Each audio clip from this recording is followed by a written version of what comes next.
video today talking about the books I listen to and stuff while I'm hiking. Now look, there's a whole bunch of times when I'm hiking and I just want the sounds of everything happening around me. I like the feet hitting dirt. That sound is very soothing to me. Wind through the leaves and stuff like that. And I just really want that. But there are other times where I want to listen to something. And because of where I'm at, most of the time I don't listen to music when I hike, just because it's really distracting and I'm not going to hear rattlesnakes or see rattlesnakes because I get into what the music can kind of get you into a zone, you know. So a lot of times, most of the time I listen to books. I do listen to a podcast. I listen to Armchair Expert with Dak Shepard and Monica Padman. I really like that. It's usually pretty positive. A lot of times I learn stuff. But for books, I started doing books, audiobooks through Audible. And I'm just going to go through the ones I've gone. So it was like maybe June, I started listening to audiobooks. So here's a list, starting from the shortest one, going through the longest one of things I've read so far, where I'm at. So 1 hour, 4 minutes, The Curious Case of Benjamin Button, F. Scott Fitzgerald, narrator Scott Brick. Look, this is a quick classic. You know, sometimes I choose the length of the audiobook I'm going to listen to by how long it is. Not necessarily the best method. But, hey, most people have seen the movie. You understand what the whole thing's about. It's kind of a quirky little book. I liked it. I enjoyed it a lot. Number 2 on my list at 1 hour and 58 minutes, The Importance of Being Earnest by Oscar Wilde. Now this one was kind of great because they did it like a play reading. So narrators, so you have James Marsters as Spike on Buffy, Charles Busch, Emily Bergel, Neil Dixon, Jill Cascione, Christopher Neame, Matthew Wolfe. Hey, I'm only human, I'm not going to get everybody's name right. The Importance of Being Earnest, I recommend that one too. Again, it's very short, it's a classic, and I actually kind of really enjoyed it because I hadn't thought about doing plays previous. So listening to plays, but you have a whole cast of characters, so you get to basically hear the whole thing. I mean, I enjoy play reading, so it's basically the same thing, and I think I'm going to look more into that. I think it'd be kind of cool. Number 3 on my list, at 2 hours and 31, The Four Agreements by Don Miguel Ruiz, narrator Peter Coyote. Peter Coyote has the most soothing voice of any narrator I think I've ever heard in my life.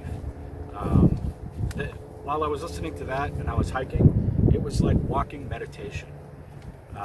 It's one of those books that I've always seen on people's shelves at people's houses, and I never really thought about it until I saw an audio version on Audible. And I was like, man, I recognize that cover. What is that? I really enjoyed that. Kind of a self-betterment kind of book, but not really. I mean, some of it's kind of common sense, but common sense I feel like I need to learn over and over again. You know what I mean? Number 4, at 2 hours and 58 minutes, The Strange Case of Dr. Jekyll and Mr. Hyde. Robert Louis Stevenson is the author. Narrator Matthew Lloyd Davies. Again, this is one of those books. I don't know if I read it when I was younger. I feel like maybe I read it when I was younger, but I honestly did not understand the fucking book. It wasn't until I read it as an adult that I mean, dude, it's a book about addiction. When I was a kid, I didn't really pick that up. I recommend that one also. Well, I recommend all these. Number 5, at 3 hours and 4 minutes, Naked by David Sedaris. Narrated by David Sedaris. I never read any David Sedaris before this one, so this is kind of my first introduction to him. He's got a pretty good way with words. I really enjoyed it. I'm going to read more by him in the future. Let's see. Number 6, at 3 hours and 40 minutes, Zen Guitar by Philip Toshio Sudo. Narrator, Fred Sanders. Again, Fred Sanders has a really, it's just a soothing way of talking. And Zen Guitar is pretty great because, it's about playing guitar, but it's about everything, you know? when some of the quotes from that, when things fall apart, make art. I really like that, And the other thing, it was, we are on this world to make noise. Those are the two that really stuck with me. But I feel like that's one I'm going to listen to again at some point. Some of these, I'll ever listen to once, probably ever. That one really felt like I want to listen to it again. Actually, same with Four Agreements. I'll probably listen to that one again. Number 7, at 4 hours and 24 minutes, The Secret by Rhonda Byrne, narrated by Rhonda Byrne. Now, this is a book I never would have gotten ever, because I suffer, one of my character defects is I suffer from contempt prior to investigation. And I didn't realize it, but I apparently had some kind of contempt for this book, even though I never read it, knew nothing about it. I just had these preconceived notions. And basically, there is no secret. That's the secret.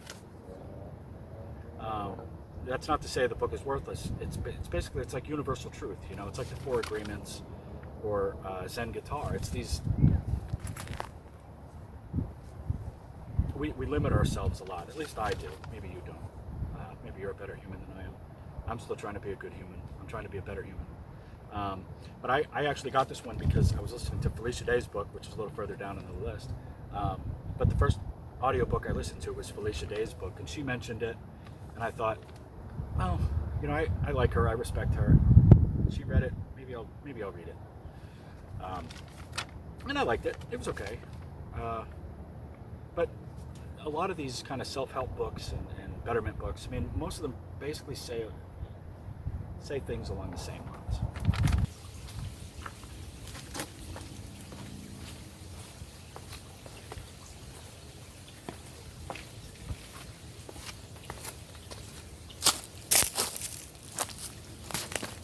Number 8, at 4 hours and 26 minutes, Uncomfortable Conversations with a Black Man by Emmanuel Acho.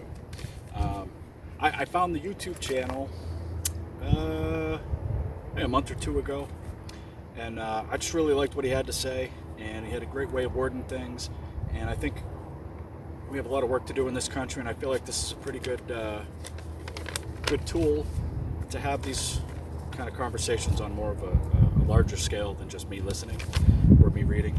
So I highly recommend it. Also check out his YouTube channel. It's pretty great.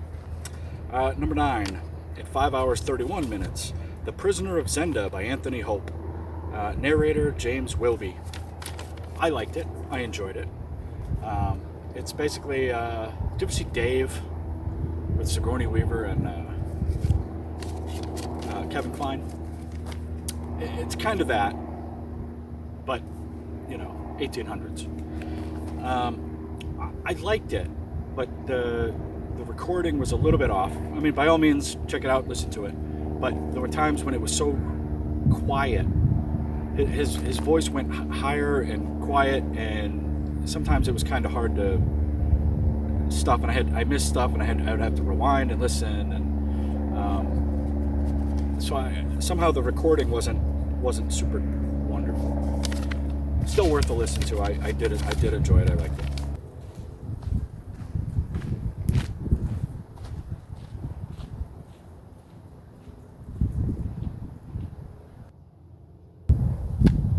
Number 10, 6 hours, 48 minutes. You're Never Weird on the Internet with Felicia Day. Narrated by Felicia Day. I'm a big fan of Felicia Day, and I'm a big fan of Will Wheaton. I know they're two totally separate people, but I kind of put them in the same place somehow. As somebody that struggles with depression and anxiety and maybe grew up being a little nerdy, things like that, I really appreciate when people have gone through that also and talk about their experiences. And obviously her experiences were very different than mine, but I really enjoyed that book. I highly recommend it to everybody. And Will Wheaton also has a book out. I can't remember the name of it. I have not gotten to it yet. I'll get there. Highly recommend that one. Number 11, 7 hours, 45 minutes. Blink by Malcolm Gladwell. Malcolm Gladwell is somebody actually I learned about through Armchair Expert. And essentially it's what I was talking about earlier, contempt prior to investigation. It's just like you take a snapshot of any person or anything or any movie, or sometimes it's like that with the movie. I'll see a poster for a movie, and somehow in my brain, my crazy brain thinks, oh, I know all about that thing and blah, blah, blah. And sometimes I don't know anything. I just, it's a matter of passing judgment on things, you know. Someone has a shirt for a band I don't like I all of a sudden think that I have some sort of knowledge about this person's humanity, and it's just nonsense, you know. So I've been trying to get better at that. I recommend this. Malcolm Gladwell's pretty great. I'll probably read more by him. Number 12 is actually my current book, although I have a few more on the list after that. My current book, at 7 hours, 47 minutes, is Upstream by Dan Heath, narrated by Dan Heath. Upstream's pretty great. It's about looking at if you have a problem happening and trying to figure out, well, is the problem here or is it way back here? I mean, if you could fix the problem way back here, then you wouldn't have to deal with it up here. So just kind of changing, instead of trying to put band-aids on all our problems all the time, maybe if we kind of look at the system and figure out where in the system has it broken down, where in the system of my life have things broken down, where can I fix things? It's pretty good. I'm enjoying it. Number 13, at 10 hours 51 minutes, Revenge of the Nerd by Curtis Armstrong, narrated by Curtis Armstrong. So Curtis Armstrong, best known as Booger on Revenge of the Nerds.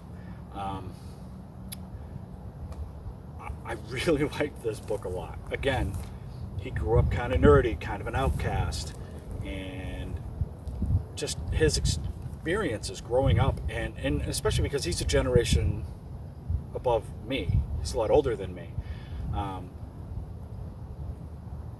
So it was interesting for him. So him nerding out when he was a kid was Sherlock Holmes, you know, and so I really kind of appreciated that, and I liked his perspective on things. I recommend you check that book out. It's pretty great. I'd probably say it's pretty great about all these books, but because they're pretty great. Number 14, 12 hours, 5 minutes, The Power by Naomi Alderman. This book I actually started reading first, and then when I downloaded Audible, so I could listen to Felicia Day's book, this popped in. Apparently I had an audio version of the book also, so I just finished the last couple chapters in the audio version. Again, these are not in order of that I listened to them. This is in order of how long they are. This is a really interesting premise. What if all of a sudden the women on the earth developed powers to shoot electricity out of their fingers, and how would that change the dynamic of everyday situations? How would that change politically? How would that change family dynamics? How would that change, well, pretty much everything. I highly recommend it. I got it because it was on Obama's reading list, or Obama's book list, or I don't remember. But I enjoyed it. And number 15, which is the longest one I have on here so far, at 20 hours and 52 minutes, American Gods by Neil Gaiman. Holy crap. I really loved this book. I didn't tell you the narrator. The narrator was George Goodell. I'm thinking Goodell like the dick that gives the Patriots a hard time. Goodell? I don't know.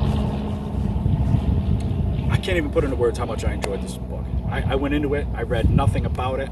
I know that there's a series, I think on Stars, American Gods, Neil Gaiman, but I haven't watched it yet. I've watched no trailers for that. I went into this book completely blind, knowing nothing about it, and I just loved it. It was... I thought it was going to go a certain way, and it didn't. And then it went back, and it kind of went a different... I don't know. I can't even put it into words. I really enjoyed it. I enjoyed it a lot. I don't know. Those are the books I've been listening to. I don't know if that helps anybody if you're into audiobooks.